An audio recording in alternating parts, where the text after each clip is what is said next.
दोस्तों, अगर आपको आतंक का कोई दूसरा नाम रखना हो तो आप क्या नाम रखेंगे?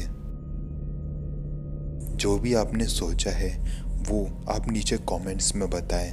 मैं अपनी राय आपको बताता हूँ। अगर मुझे आतंक का दूसरा कोई नाम रखना होता तो मैं उसका नाम नानटीनाक रखता।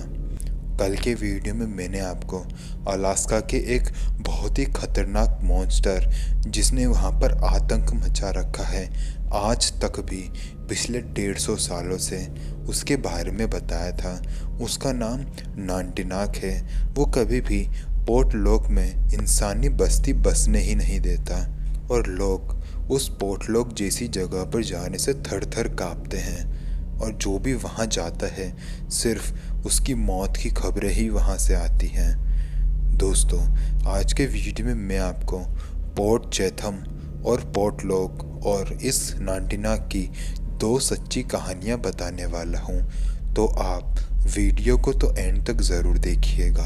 अपने फ्रेंड्स और फैमिली के साथ इस वीडियो को शेयर ज़रूर करें। कमेंट करके तो ज़रूर बताएं कि अगली वीडियो आपको किस टॉपिक पे चाहिए। अगर आपके साथ भी कोई सच्ची घटना घटी हो तो वो आप मुझे मेरे इंस्टाग्राम पर भेज सकते हैं। लिंक है नीचे डिस्क्रिप्शन बॉक्स में।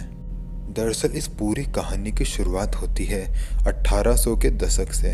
1800 के दशक में अलास्का पहले रशिया का हुआ करता था, लेकिन बाद में अमेरिका ने इसे रशिया से खरीद लिया और पूरा का पूरा अलास्का अब अमेरिका का हो चुका था। अलास्का में एक जगह थी जिसका नाम पोर्टलॉक था। पहले उसका कोई नाम नहीं था, लेकिन सबसे पहले एक इंसान जिसका सरनेम पोर्टलॉक था वो वहाँ गया था और वहाँ से ज़िंदा भी वापस आया था, इसलिए उस जगह का नाम पोर्टलॉक रख दिया गया था। अब आपको समझ आ गया होगा कि इस जगह का नाम पोर्टलॉक क्यों है। अब इस जगह का नामकरण तो हो गया था, लेकिन कुछ समय बाद यहाँ पर मौत का कोहराम शुरू हुआ। यहाँ पर लोग धीरे धीरे आके बसने लगे, लेकिन हर दिन कोई ना कोई इंसान अचानक से गायब हो जाता था और कभी भी मिलता नहीं था, और अगर मिलता भी था तो उसकी इतनी बुरी हालत होती थी कि इंसान समझता था कि इसकी हालत कोई इस धरती पर रहने वाला इंसान जीव कर ही नहीं सकता। लोगों के अंदर दहशत फैलती जा रही थी और लोग ये कह रहे थे कि ये पक्का कोई बिगफुट का काम हो सकता है। आप अगर नहीं जानते कि बिगफुट क्या है तो मैंने बिगफुट के ऊपर भी अपने कुछ पुरानी वीडियोस बना रखी हैं। अगर आप चाहें तो उसे जाके ज़रूर देखें। खैर, हम अपने टॉपिक पर वापस आते हैं। तो लोग ये मानते थे कि ये बिगफुट कर रहा है, लेकिन ऐसा नहीं था। बिगफुट कभी भी इस तरीके से इंसान को नहीं मारता था जिस तरीके से ये जीव इंसानों को मार रहा था।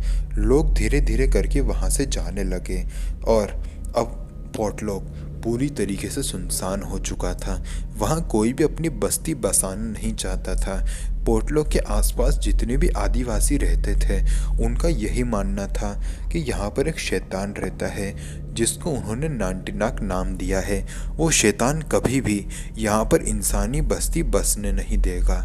वो लोग ये मानते थे कि वो पहले एक इंसान ही था जिसको बाद में श्राप मिला और वो नानटीनाक बन गया। नानटीनाक का मतलब भी आधा इंसान और आधा शैतान होता है। खैर, अब आपको पता तो चल ही गया होगा कि आखिर ये नानटीनाक और उसका अस्तित्व क्या है। अब मैं आपको नानटीनाक की कुछ सच्ची कहानियाँ बताता हूँ जो कि बहुत फेमस हैं। तो जैसा कि मैंने आपको बताया कि पोर्टलॉक एकदम खाली जगह थी, तो यहाँ पर एक इंसान ने आके एक फैक्ट्री लगाई थी। 1905 से लेकर 1936 तक उसने यहाँ अपनी फैक्ट्री लगा रखी थी। उसने आसपास के जितने भी आदिवासी मजदूर थे उनको भी काम पर रख लिया था। वो जानते थे कि यहाँ पर नानटीनाक नाम का शैतान रहता है, लेकिन उन्हें अपने परिवार का पेट पालना था, इसलिए उन्होंने वो नौकरी को हाँ कर दी। कुछ दिन तक तो नौकरी एकदम बढ़िया चली, लेकिन फिर से लोगों के लापता होने का सिलसिला चालू हुआ और कुछ दिनों बाद उनकी कटी फटी लाश लोगों को कहीं झील में मिलती थी तो कहीं पेड़ के ऊपर टंगी मिलती थी। बहुत ही बुरी हालातों में उनका मर्डर किया जाता था। उनको देखकर ऐसा लगता था कि किसी बहुत ही खतरनाक जानवर ने उनके शरीर को एकदम चीर फाड़ करके रख दिया हो। कुछ के शरीर को एकदम बीच में से फाड़ देते थे और कुछ की अंतड़ियाँ एकदम बाहर निकली होती थी। इतना दर्दनाक मंजर वहाँ के लोग अक्सर देखा करते थे।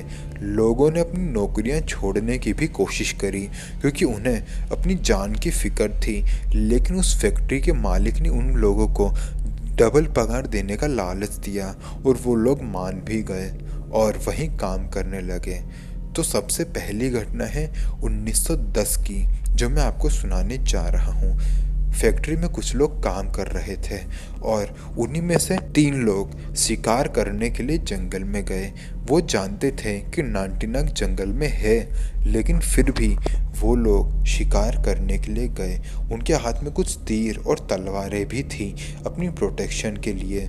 वो लोग सुबह निकले थे और शाम तक उनको वापस आ जाना था, लेकिन 2 दिन बीत चुके थे। फैक्ट्री के अंदर लोग काम कर रहे थे और उनको इन तीनों की टेंशन हो रही थी।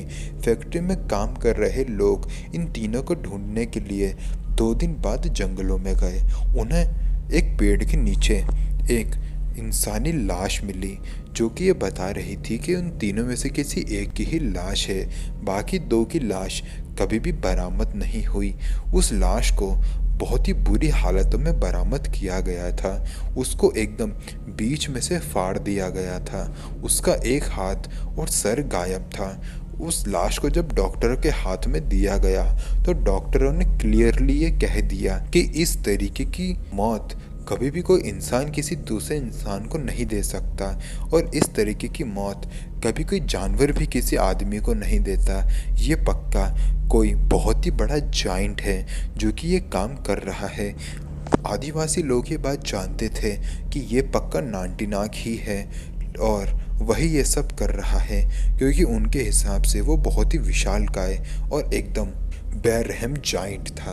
बाकी 2 लोगों की लाशें कभी बरामद ही नहीं हुई। इस घटना के बाद बहुत से लोगों ने वहाँ की नौकरियाँ छोड़ दी और अपने अपनी जान बचाकर वो यहाँ से चले गए। दोस्तों, मैं आपसे माफ़ी चाहूँगा, उस फैक्ट्री के बारे में तो बताना ही भूल गया। दरअसल उस फैक्ट्री का नाम चैथम था और वहाँ के लोग उसे पोर्ट चैथम के नाम से ही जानते थे। तो आप अब समझ गए होंगे कि आखिर पोर्ट चैथम क्या होता है। अब मैं आपको सुनाता हूँ दूसरी घटना, जो कि सबसे ज़्यादा फेमस घटना है। और इस घटना के बाद वो जो फैक्ट्री थी वो 1936 में बंद हो गई और तब से लेकर अब तक पोर्ट लॉक और उस जगह पर कोई नहीं गया है। तो आदिवासी के कुछ लोग थे जो कि उस वक्त फैक्ट्रियों में ही काम कर रहे थे। ये घटना है 1936 की। तो कुछ आदिवासी लोग थे जो कि अपना शिकार कर कर वापस आ रहे थे। वो नदी के पास में से गुजर रहे थे। जब वो नदी के पास में से गुजर रहे थे तो उन्होंने देखा कि एक हाउस बोट है, वो एकदम नदी के किनारे पर खड़ी हुई है। हाउस बोट उस तरीके की बोट को कहते हैं जिसके अंदर इंसान रह भी सकता है। उसे आप तैरता हुआ घर कह सकते हैं। खैर, उस बोट को देखकर उन आदिवासियों को ये लगा कि यहाँ पक्का कुछ न कुछ गड़बड़ हुई है, क्योंकि वो एकदम अनजान हालतों में वहाँ पड़ी हुई थी और उसकी बाहरी दीवारों पर खून भी लगा हुआ था। उन लोगों को कुछ अनहोनी का महसूस हुआ। वो उस बोट में अंदर गए और उन्होंने देखा कि एक इंसान एकदम मौत की हालतों में एकदम तड़प रहा था। वो लोग उस इंसान के पास गए और उसके बारे में पूछा तो उस इंसान ने बताया कि उसका नाम एंड्रयू है और वो हमेशा अकेले ही रहते आया है। उसे अकेले रहना ही पसंद है और वो हमेशा से इस बोट के अंदर ही रहते आया है। आज सुबह की ही बात है जब वो अपने हाउस बोट के अंदर सोफे पर लेटा हुआ था और उसे कुछ चीखने चिल्लाने की आवाज़ उसके बोट के बाहर से आई। वो बंदूक लेकर बाहर आया तो उसने देखा कि एक 9-10 फुट का जाइंट उसके बोट के एकदम पास में ही खड़ा हुआ था। वो इतना ज़्यादा बड़ा था जितना उसने आज तक कभी देखा नहीं था। आदिवासी लोग समझ चुके थे कि ये नांटीनाग ही है और उसने ही इस इंसान को मारा है। और उसके बाद उन आदिवासियों ने उससे पूछा कि तुम्हारा ये हालत क्या उसी ने करी है। उस आदमी ने बताया कि मैं उसके ऊपर गोली चला पाता, उससे पहले ही उसने मेरे ऊपर हमला कर दिया और वो मुझे उठा उठा कर फेंक रहा था और उसने ही मेरी ये हालत करी है। आदिवासी लोगों ने उसे डॉक्टर के पास पहुंचाया और इलाज के दौरान उस इंसान की मौत हो गई और ये आखिरी घटना थी जिसमें नाटी नाग को देखा गया था। इस घटना के बाद पोर्ट चेथम वाली उस फैक्ट्री को भी बंद कर दिया गया और तब से लेकर अब तक पोर्ट लॉक में कोई भी नहीं गया है। ऐसे बहुत से लोग हैं जो कि ये कहते हैं कि उन्होंने अपनी आंखों से नाटी नाग को देखा है। कौन लोग सच बोल रहे हैं और कौन झूठ, वो हम लोग नहीं जानते। खैर दोस्तों, आपको वीडियो पसंद आई तो वीडियो को लाइक ज़रूर करें, कमेंट करके बताएं कि अगली वीडियो आपको किस टॉपिक पे चाहिए। तो मिलते हैं अगली वीडियो में, तब तक के लिए जय हिंद, जय भारत।